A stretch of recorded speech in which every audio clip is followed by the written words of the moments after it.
everybody. Welcome back to ElijahTalks podcast.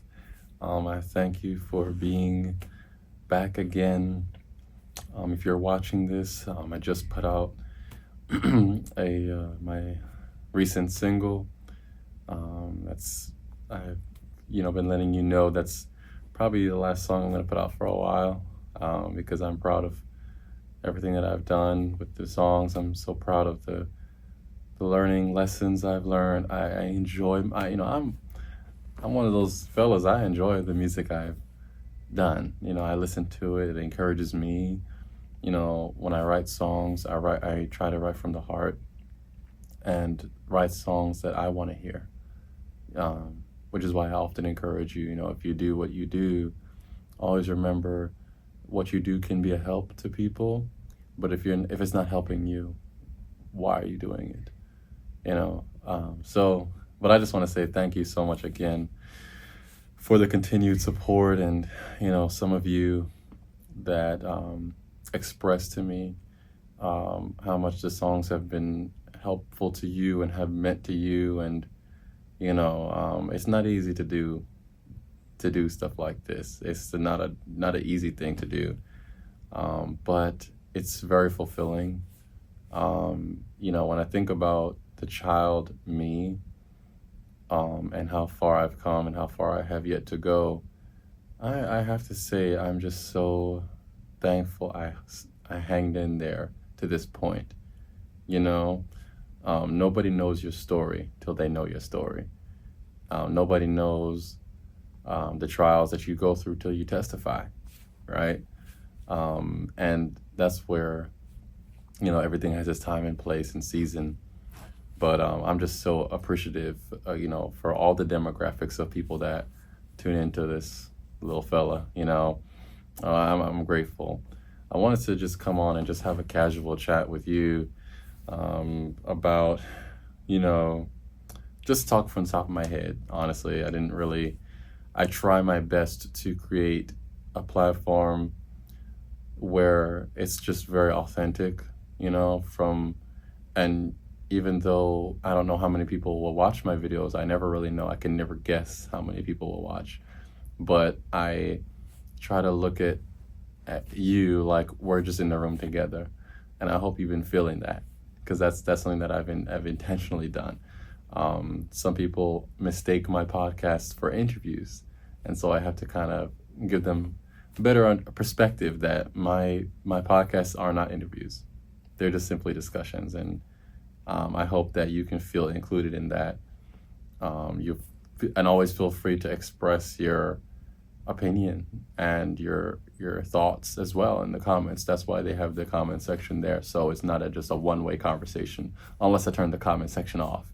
But I really want to make sure you understand that this is a us thing and not just a me thing. And of course I have to. I just want to say. I used to say this often to myself. When I was younger, I would say this. I don't say it too much now because I'm just slow to speak. But I used to say a lot, a life without trials is not a life worth living. And what I think I meant by that when I was a little younger was that it was something that I would say to encourage myself, especially when I was going through things where I felt like a victim. Where I felt disenfranchised. I felt like it was just unfair. And I'm not saying this to garner pity. Of course, we all have our own stories, of course. But I'm saying this because it taught me that's what makes you human, is having those difficult moments. It's kind of like we're used to chasing happiness so much that we sometimes can lose the lessons and see the small nuggets of value through those hardships that we go through. This is why, we really do live in a generation now where kindness is weakness, love is fake. It's like the reverse, where, like I've talked about on a previous video, people will see you as a kind person, see you as laid back, see you as chill, see you as down to earth, and think they can take advantage of you, instead of thinking this is just genuinely who you are. And there are people as well that, have a lot of walls up because they've been hurt and betrayed so much that they see kindness as evil. It takes time to unravel and undo the hurt that they've done. And it's a really tough thing, to run into people that you see that they need love, you see that they need support, and sometimes they push it away. But I'm learning you really do have to let people run their course. I always want to just reemphasize to you that the value that's in you, the value that you have, the substance that you have, is not defined by people and their determination of it. You know what I mean by that? Like, what I'm saying is, a lot of times we determine what our value is based upon the public's reaction and the public's sort of consensus and generalization of that. I always want to emphasize to you that everybody's not going to be happy with you. We do live in a generation where, I hate to say it like this, but I want to help you if you kind of think you're playing this game right and there's some blind spots you have. Understand, we are in a generation where nobody is safe. Literally, nobody is safe.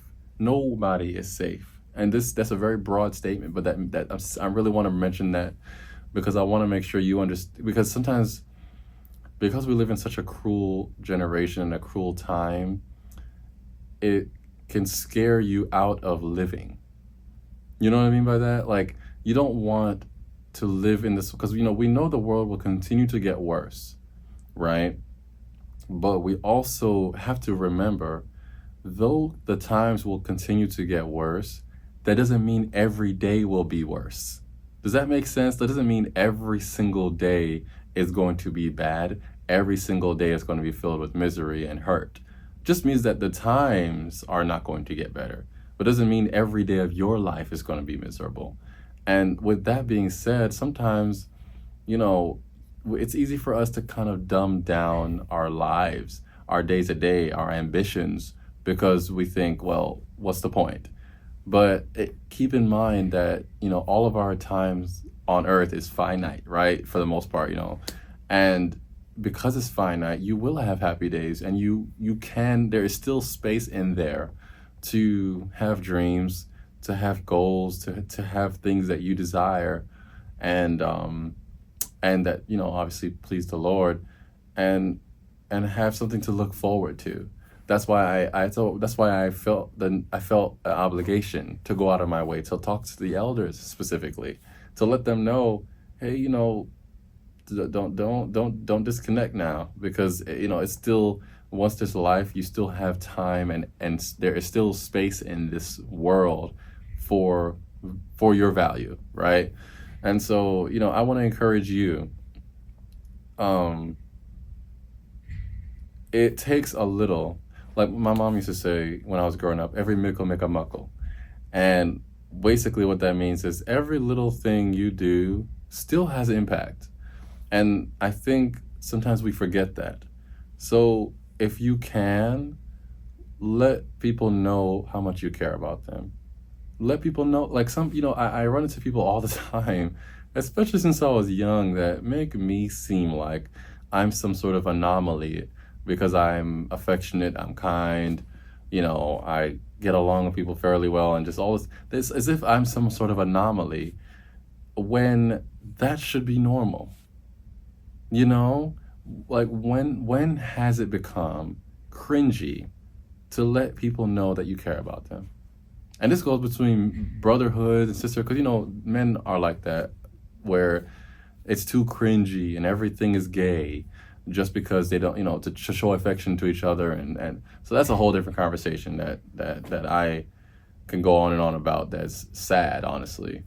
But you know, between men and women friends and family and acquaintances and all sorts of dynamics where it is like a turn off to be really nice, to be really kind, to be thoughtful. I want to reemphasize to you that's a superpower. It's a superpower because people like you can look at YouTube, for example. When you look at the comments, generally a lot of times people are just so negative. We're in a world where people really think you're cringy when you're kind. People really think you're cringy when you're not a bully. I was telling somebody the other day, like, I was talking to a fella, and I'm thinking to myself, like, he really thinks I'm a pushover because I'm nice, And it's so strange that, of course, I've dealt with that for years, but, like I said, that really doesn't mean anything because I'm not a pushover. So actions speak louder than words, and if anybody feels like they could take advantage of me, my actions will speak louder than what they see, and that's what matters. So it doesn't turn my kindness switch off because I want to save face or, stick my chest out to people and all that kind of thing. So it's just I've crossed that bridge a long time ago, but it's just I don't want you to. If you can go with me here, it's not going to be a long video, but just understand, or maybe can you see from my perspective that if it's there's things that can happen in life that can make it difficult, because I'm not always happy, of course. I'm not always in the mood to be affectionate. I'm not always in that space. But for the most part I strive to be. And when I am there, for the most part, I enjoy it. Don't let anyone make you tired of love, of joy. It shouldn't be an aesthetic to be extremely introverted and shun yourself from the world. That should not be even the superior alternative. But now it seems like that is the case, where it seems like we equate being affectionate, being kind, showing appreciation, expressing your heartfelt to people as if that's what crazy extroverts do. And you're not in the cool kids crowd by doing all that. You gotta be discreet and play this game with people so you don't seem desperate, you don't seem like you're too loving. No. Don't, because you know what I'm talking about. And it's something that people will regret. I'm not telling you that you might regret it. I'm telling you you will regret it. Because guess what? So guess what gets people rallied? Do you know what gets people united the most when it comes to loving and showing appreciation to people? When they're dead. Yeah, that's been on my mind the past week, that most of the time, 99.9% of the time, if you want somebody to express how they love and they care about somebody, let their loved one die. Then all the feelings start to manifest because regret sets in. Ask yourself, do you want to be that kind of a person? Do you want to fit into that category and that stereotype where the only time your kindness switch turns on, the only time you somehow, was a big tough guy, you find a little bit of affection, you find a little bit of love start bubbling up, and a little bit of your gentler side start boiling up, is when you have to lose somebody. Because there are people that that you take for granted. Yeah. Because you don't want to seem like you're obsessive. You don't want to seem like you're too in love. You don't want to seem like you're too obsessed or whatever it may be, because you want to be cool and discreet and all that kind of mind game thing. But you will live to regret it. If you don't take the time now, even if people don't return it necessarily, if you have to give people a chance to see. Some people, they need to be loved, and they want to know out loud. They want to love loud. But if both of y'all are playing mind games and nobody tries to open that door, you're both going to live to regret it. That's just a fact. Because if the end doesn't come before you go out of here, or before someone gets checked out of here, I don't understand why people are willing to put their egos ahead of the precious gift of people and time, because people are a gift. People are a gift, because a lot of people I meet, they don't know how to keep that balance, where it's always specific people we will idolize and hold stronger value to, and leave everybody at the base, at the bottom of the hill, instead of bringing everybody up. If it's hard for you to show affection equally to people that you care about or that are in your lives, or just a random stranger, I talk to elderly people sometimes on the phone to help them with my job, and then I understand why they are so appreciative for my patience, because a lot of people don't have patience with elderly people. Because why? They don't have genuine kindness in their heart. It's true. A lot of elderly people are looked at as annoying and burdensome by our generation. And we have to be held accountable for that. And we will. If there is a single elderly person that you treat like an inconvenience or like a bother or whatever to you, and you know all they needed was some patience and some kindness, you're going to have to answer for that. Because you really cannot prosper spiritually or naturally if you do not master being kind and actually loving and actually having affection of some sort. This is something that I really want to emphasize, because a lot of people really think like it's this weak thing to be affectionate and kind, and when you hear people say thank you and really bubbly and happy and they embrace joy, we see that as like, oh, they're naive, but let them mature still, and they'll see what it's like. But you don't realize a lot of times the people you see exhibiting the most joy and the most kindness and the going out of their way, and they're a passionate lover from the heart, they have had the hardest trials in life. And a lot of times they understand what it feels like to be burdened down by the hate, by the cruelty of others and life. And because they have true, genuine affection and care and love and kindness for people, they don't even want their worst enemy to go through that. And that's not a place everybody can go to get to overnight, but that's why this podcast is here, and that's why I wanted to kind of resurface to you. So please, do take the time to evaluate, am I playing a game here?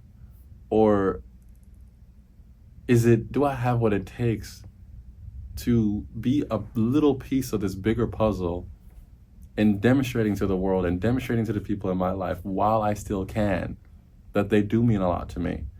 And sometimes you have to fight for what you want, for what you need. Why have beef in the pot? Why have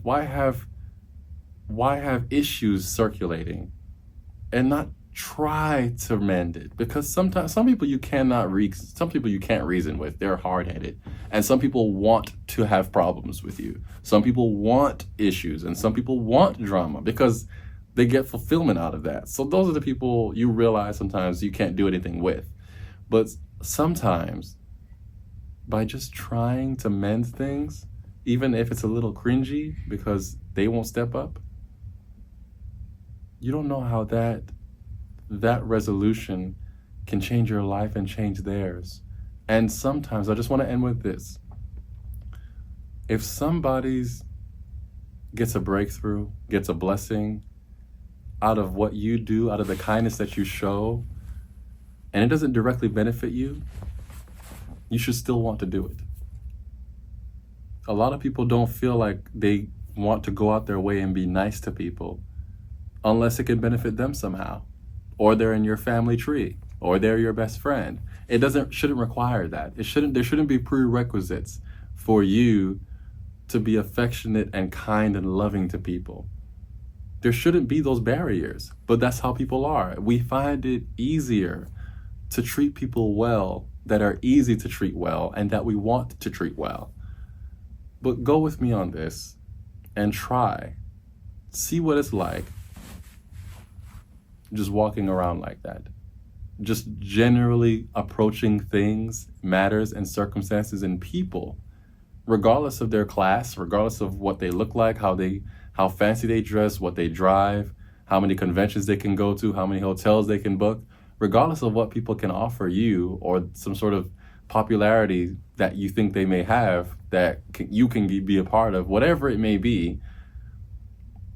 Ask yourself, do I see the beauty and the value in human connection? And even if that blessing doesn't circle back to me, am I just as happy that they got the blessing as if I got it? When we can get to that point, do you know how powerful we could be together? I don't think people think about that enough. So I just, it's something that I think about often. I hope you could understand what I was going with all that, but yeah, try to just take it one day at a time. I've been trying my best as well. It's not easy, it's difficult being human. It's difficult. Sometimes it just doesn't seem fair. It really doesn't. And sometimes you need moments to just express that it doesn't feel fair, because that's normal. I'm not gonna sit here and say, oh, I'm on my way. No, let's be real. Sometimes it's very hard, but I think if we hang in there just a little while longer, we'll find some strength along the way. And you can discover sides of yourselves that you wanted to discover by trying this out, by trying to just change up the way you view things, changing the way you view people, or just give yourself a chance to try. I think it's better to know how you tick and talk better than to just kind of go with the same old playbook, Yeah. But I appreciate you again, truly, dearly, I do. Thank you again for being so kind and just supporting me. I mean, you don't have to do any of that. You don't have to listen to my songs and share my songs, and a lot of you do that. And I didn't expect any of that, as a kid growing up. I'm just like, I wasn't by means known by anybody. I didn't even have really much blood relatives that I could lean on and would support me, and some of them probably watch this. I know my blood relatives watch my stuff probably, but I have no interest in rekindling those types of things if it's not beneficial to my soul and my peace and my happiness. That's why I'm confident when I do what I do. I'm not a fool. You're just as much that the people in your life support you and watch you, and people that you don't know support you and watch you. Everybody's watching you, and I believe God will help me prosper if I'm doing things that please Him. So I'm doing my best out here, But you take it easy. Have a good rest of your day, and God bless you all. See you on the next one, Lord willing. Bye.